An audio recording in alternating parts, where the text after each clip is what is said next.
Hello and welcome. आज हम पढ़ेंगे मानव भूगोल।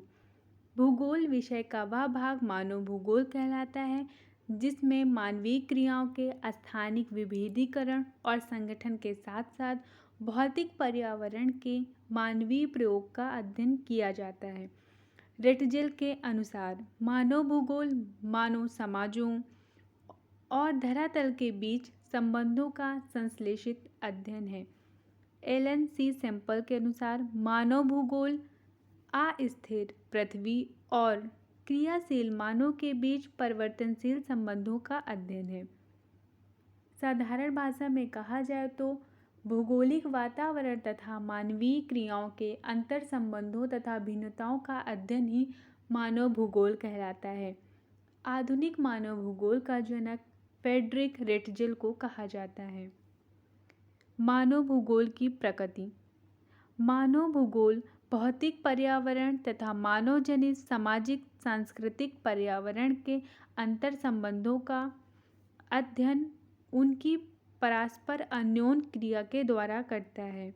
दैनिक उपयोग में आने वाली वस्तुएं तथा भौतिक संस्कृति के अन्य सभी तत्व भौतिक पर्यावरण द्वारा प्रदत्त संसाधनों का उपयोग करते हुए मानव द्वारा निर्मित किए गए हैं, जबकि भौतिक पर्यावरण मानव द्वारा वृहद स्तर पर परिवर्तित किया गया है।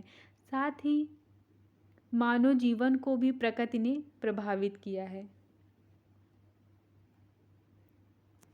मानव भूगोल का क्षेत्र।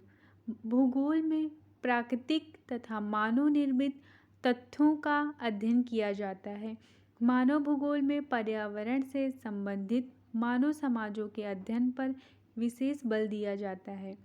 मानव भूगोल मानव के क्षेत्रीय वितरण पर विचार करता है, परंतु इसका क्षेत्र बहुत व्यापक है तथा इसका कार्य क्षेत्र बहुत बड़ा है। मानव भूगोल में मानव प्रजातियों, विश्व के विभिन्न भागों में जनसंख्या के वितरण, विकास, घनत्व, जनसांख्यिकी के लक्षण, जन स्थानांतरण के प्रतिमानों और मानव समूह तथा उनकी आर्थिक क्रियाओं में भौतिक एवं सांस्कृतिक विशिष्टताओं का अध्ययन होता है।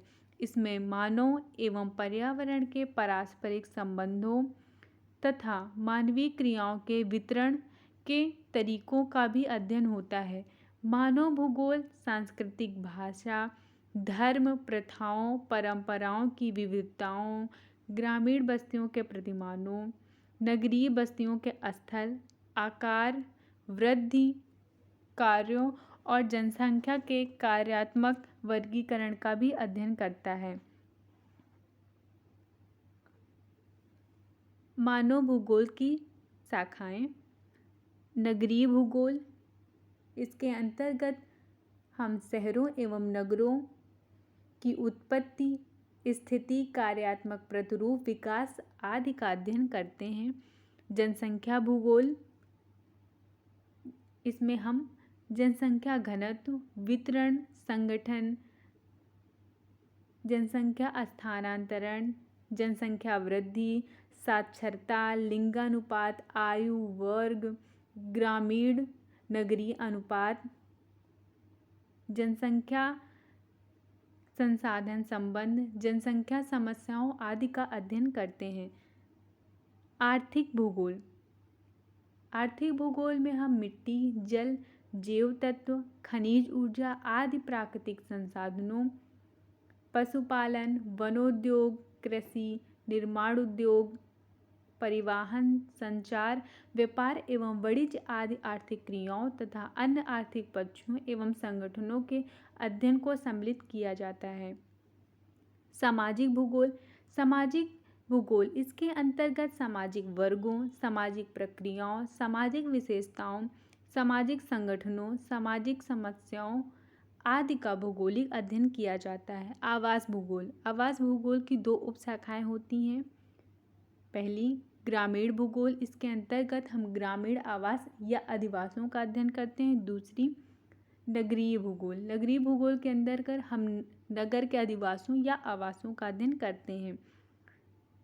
राजनीतिक भूगोल, इसके अंतर्गत राजनीतिक रूप से संगठित क्षेत्रों या राष्ट्र देशों की सीमा, विस्तार, उनके विभिन्न घटकों, उपविभागों, शासित भूभागों, संसाधनों तथा आंतरिक एवं बाह्य राजनीतिक संबंधों का अध्ययन करते हैं। मानव भूगोल में भूगोल के वे सभी विषय समाहित हैं जो मानचित्र विज्ञान की भांति प्रत्यक्ष रूप से पर्यावरण से संबंधित नहीं हैं। मानव भूगोल की विषय वस्तु सभी सामाजिक विज्ञानों का एकीकरण करती है। इसके साथ मानव भूगोल अपने उप क्षेत्रों जैसे व्यवहारवादी, राजनीतिक, आर्थिक तथा सामाजिक विज्ञानों से सहायता प्राप्त करती है। Thank you.